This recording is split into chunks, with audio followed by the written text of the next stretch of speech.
Warning. The following program contains flashing imagery and content which may be considered harmful or traumatizing to some. Viewer discretion is extremely advised. Welcome to the darkest depths.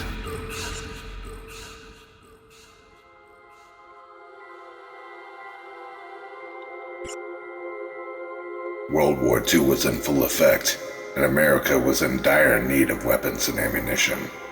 Port Chicago, which was about 30 miles north of San Francisco, was developed into a munitions facility when the Navy realized that they couldn't fully support the war effort. By the summer of 1944, expansion of the Port Chicago facility allowed for loading 2 ships at once around the clock, which was extremely dangerous. The Navy units assigned for this dangerous loading operation were generally segregated African American units.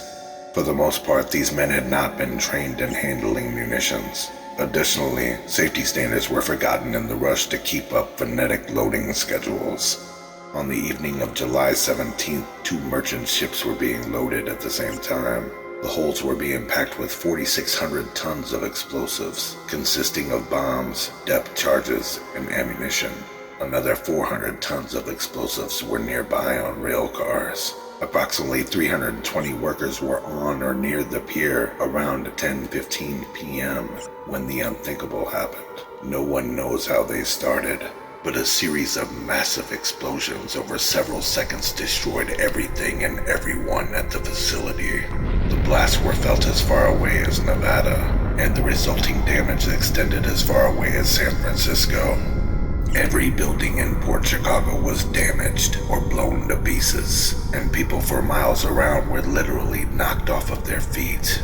Smoke and fire extended nearly 2 miles into the air, and the pilot of a plane flying at 9,000 feet above the area claimed that metal chunks from the explosion flew past him.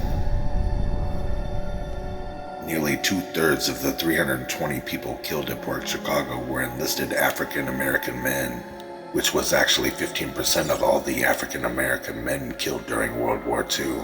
The surviving men in these units, who helped put out the fires and saw the horrors firsthand, were quickly reassigned to Mare Island.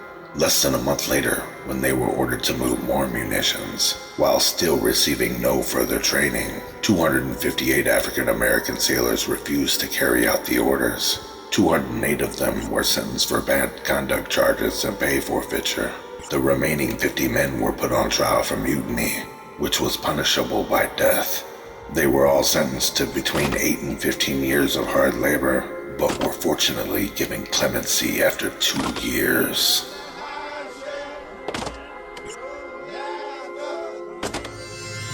Thank you for watching Darkest Depths.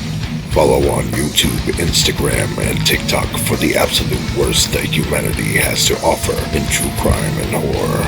Merchandise available through teespring.com. Episode requests made through darkestdepthstruecrime@gmail.com.